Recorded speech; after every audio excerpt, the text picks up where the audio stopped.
તો લોકસભાની ચૂંટણી બાદ ઉમેદવારો હળવાશના મૂળમાં જોવા મળી રહ્યા છે। ચૂંટણીના પરિણામો પર હવે ઉમેદવારોની નજર છે। અલગ અલગ ઉમેદવારો દ્વારા જીતના દાવા વ્યક્ત કરવામાં આવી રહ્યા છે।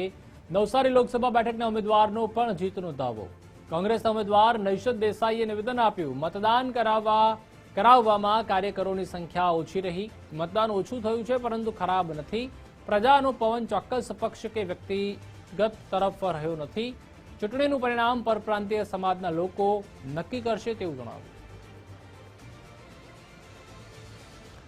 તો નૈશદ દેસાઈએ પણ જીતનો વિશ્વાસ છે તે વ્યક્ત કર્યો હતો અને મતદાન કરાવવામાં કાર્યકરોની સંખ્યા ઓછી રહી તેવી પણ વાત કરી હતી।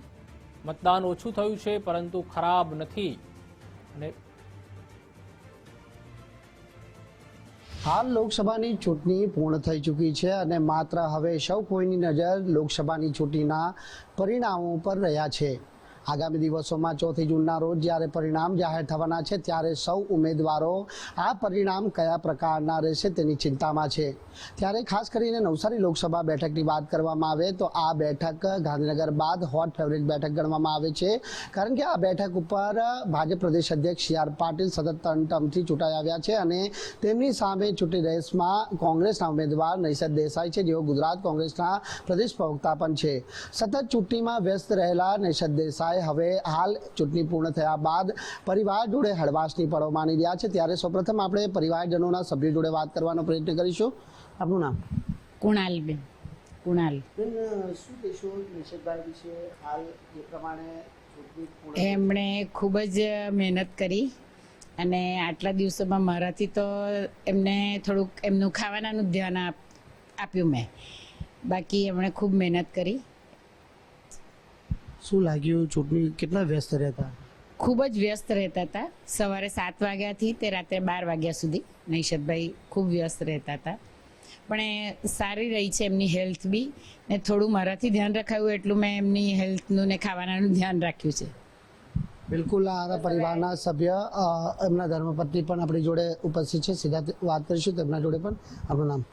મારું નામ મમતા દેસાઈ છે અને નૈશદભાઈ એમ કહેવાય છે કે દરેક સફળ પુરુષની પાછળ સ્ત્રી હોય છે, એટલે હું એવો દાવો તો નથી કરતી, પણ એમના માતા અને મારું અને ઘરના ફેમિલીનો થોડો તો હિસ્સો છે જ એમની પાછળ, કારણ કે એમનું વ્યસ્તતામાં સમયપત્રક જાળવવું, એમનું ખોરાક, પાણી, તબિયત બધાનું ધ્યાન રાખવું, એ બધું અમે લોકો ધ્યાન રાખતા હતા।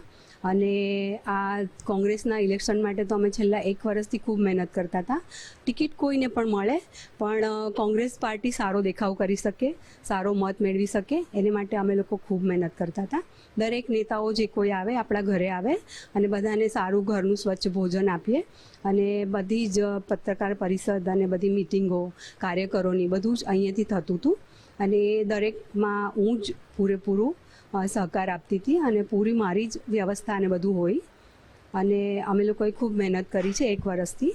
હવે પરિણામની પ્રતીક્ષા કરીએ, પરિણામ તો સારું જ આવશે એવી અપેક્ષા રાખીએ છીએ અને ખરેખર સારું હશે, કારણ કે ખૂબ મહેનત કરી છે આપણે અને 1 વર્ષથી મહેનત કરી છે, આજકાલમાં મહેનત નથી કરી, એટલે ખરેખર સારું પરિણામ આવે એવી આશા રાખીએ। બિલકુલ, સારા પરિણામની આશા અપેક્ષા છે તે પરિવારના સભ્યો હાલ સેવી રહ્યા છે। હવે વાત કરીશું જે નવસારી લોકસભા બેઠક ઉપરથી ઉમેદવારી નોંધાવનાર નૈશદ દેસાઈ શું કહી રહ્યા છે આપણે જાણવાનો પ્રયત્ન કરીશું તેમના જોડે પણ।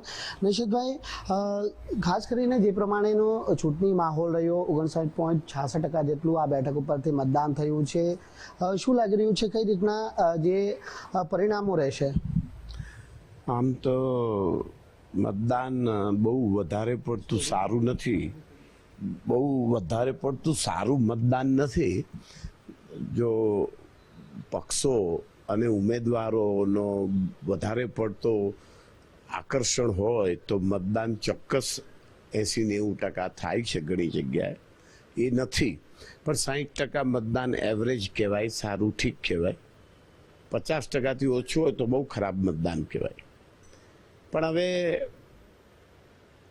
અત્યારે મતદાન થઈ ગયું એટલે હવે પરિણામ જે આવે તે, પણ આ વિસ્તારમાં થોડુંક હજુ મોદી સાહેબનો થોડોક પ્રભાવ દેખાય છે, એટલે પરિણામની પ્રતીક્ષા કરીએ। પણ મતદાન તો ઠીક રહ્યું છે. નિશિતભાઈ, ઇલેક્શન પૂર્ણ થઈ ચૂક્યું છે, માત્ર પરિણામની વાટ જોવાઈ રહી છે.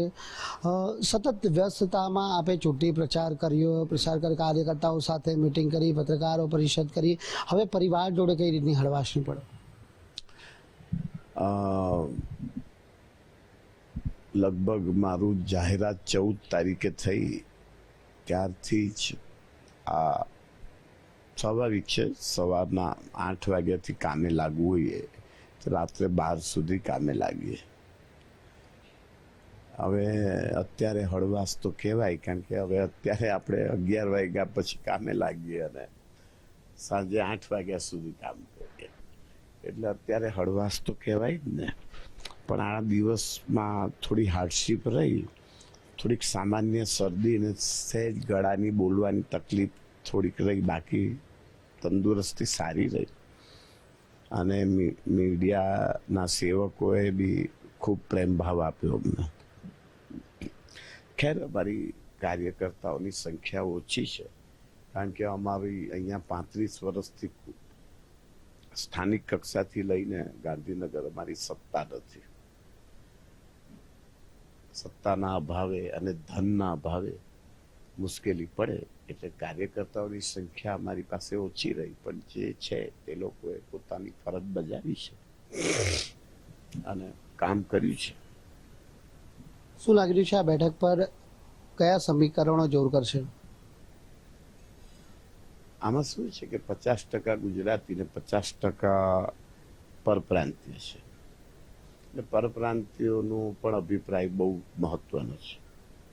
અને બીજું કે ગુજરાતીઓમાં પણ 80% ગુજરાતીઓ દક્ષિણ ગુજરાતના સ્થાનિક છે અને 20% ગુજરાતીઓ ઉત્તર ગુજરાત, મધ્ય ગુજરાત અને સૌરાષ્ટ્રના છે. હવે જે સ્થાનિક ગુજરાતીઓ છે 80%, એમાં કોળી સમાજ છે, અનાવિલ દેસાઈ સમાજ છે, પછી હળપતિ આદિવાસી હરિજન સમાજ છે. એ લોકોનો થોડો પ્રભાવ રહે, એ લોકો થોડા નિર્ણાયક સાબિત થાય. શું લાગી રહ્યું છે પરિણામ કયા પ્રકારના હશે? મુખ્ય પરિણામો પાછળ કયા સમાજનો પ્રભાવ વધુ હશે? મેં આપને કહ્યું ને, પરપ્રાંતીય, કોળી અને હળપતિ આદિ